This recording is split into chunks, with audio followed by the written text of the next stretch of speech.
Hello again. My name's Barry Morse, otherwise known as Lieutenant Philip Gerard of The Fugitive, bringing you introductions to these home videos.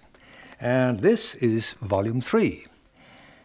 I see that it was originally aired on February the 4th, 1964, and therefore relatively early in our immensely and to many people surprisingly successful first season. David Jansen, our hero, whom I got to know very well and to like very much throughout the years that we worked together. At the point when he came into this series, he had had a moderately successful television series before, in which he played a private eye character called Richard Diamond. And the interesting thing about this series was that, many of you who've seen it will remember, that he had a girl sidekick, a kind of girl Friday. But you never saw anything but her legs. This girl, whenever she appeared across the desk or walking down a corridor, you would see only her legs.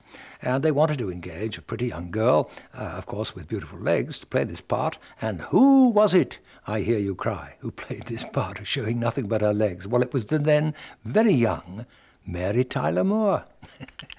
Anyway, David Jansen, our hero, soon became immensely popular, especially with the ladies, at the same time as Lieutenant Gerard became immensely unpopular. Anyway, this episode is called Search in a Windy City, being, of course, Chicago. And unsuccessfully combing through Chicago after getting a tip that the elusive one-armed man might be in that city, Richard Kimball finally turns to a newspaper columnist named Mike Decker for some help. Decker has always been sympathetic to Kimball in the columns that he's written, but he now finds himself in need of a really big story to save his own career. So, knowing he'll need a lot of money to get his small army of informers to find the one-armed man, Decker promises his publisher either to find the one-armed man or to turn Kimball over to the police. Well, Gerard hears about Decker's activities from the Chicago police, and he determines that Decker must be hiding Kimball himself. So, with mounting pressure from the publisher and from Lieutenant Gerard, and believing his plan has failed, Decker then has to decide whether to turn Kimball over to Gerard. Our guests for this episode were those wonderful actors, Pat Hingle as Decker and Nan Martin as his wife. Here then is Volume 3, first part, Search in a Windy City.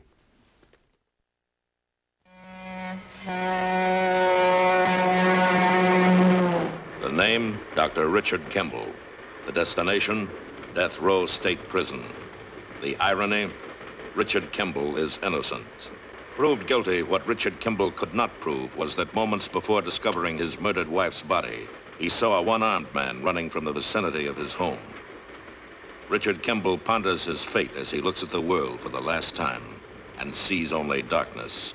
But in that darkness, fate moves its huge hand.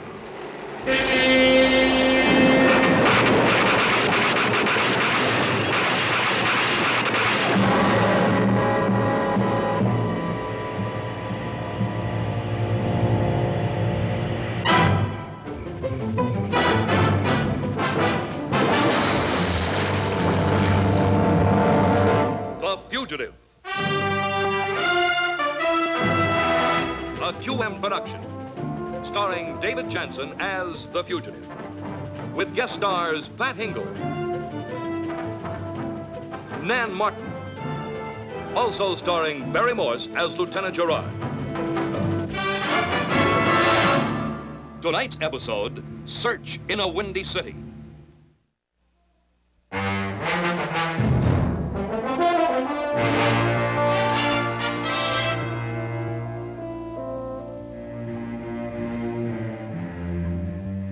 Chicago. Richard Kimball has come 1,000 miles on hope and the slimmest of clues in his hunt for the one-armed man. But 10 days have passed, and now hope has turned to despair. For in a city of millions, how does a fugitive go about finding a phantom?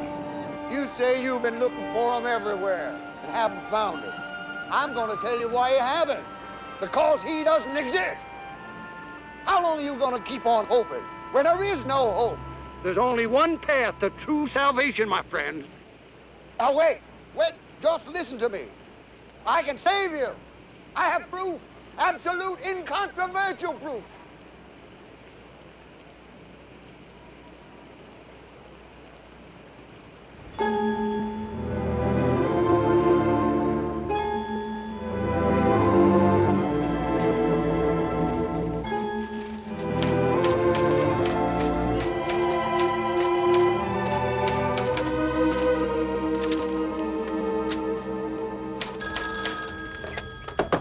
Yeah. Mike Decker? Yeah. Now, this has to be in confidence. It's about a man you once defended in your column. Who is it? About a year ago, during the trial. You wrote that you thought Richard Kimball was innocent. Who is it? What about Kimball? Listen to me. I do believe in Kimball's innocence. Now, you said you had something to tell me in confidence. Okay, I'm listening. He's in Chicago.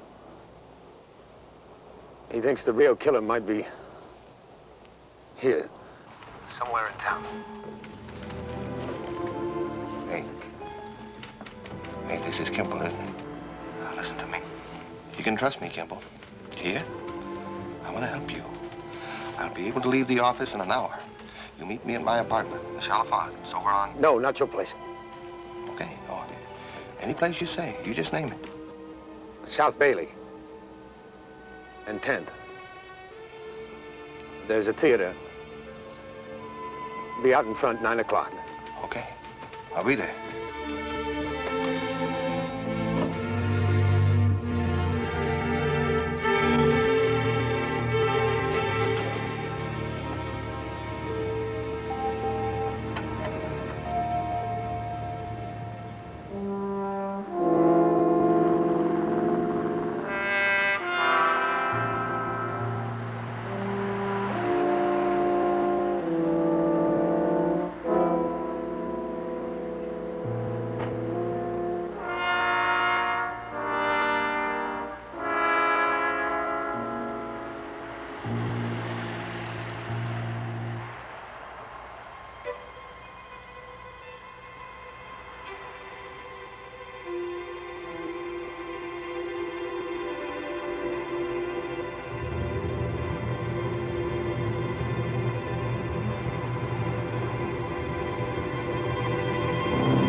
Deadly game of hide and seek, Richard Kimball has only one rule for survival: be suspicious of everyone.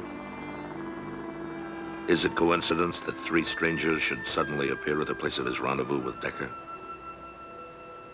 Or are they just strangers?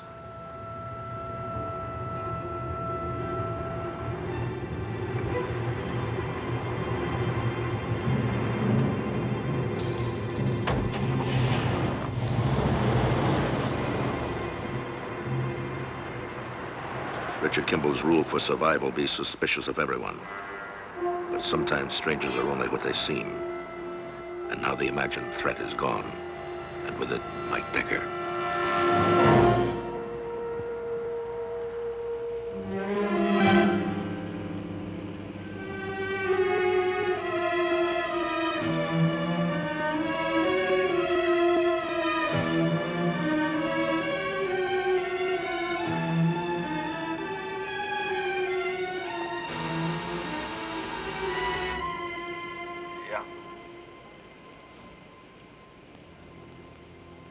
Decker?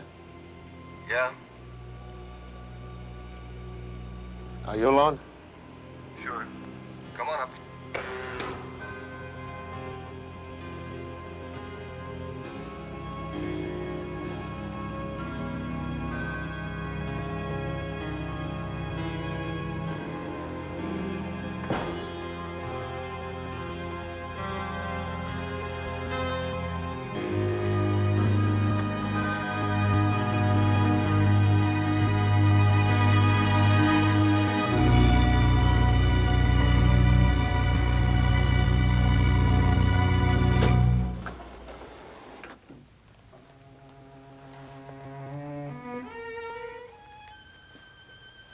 I waited for you. I know, I saw you. There were some people hanging around. I thought it was a setup. I thought maybe you'd said something to the police. I told you I wanted to help. Well, when you've been on the run from the law, you learn to be suspicious. Okay. Let's go upstairs and talk.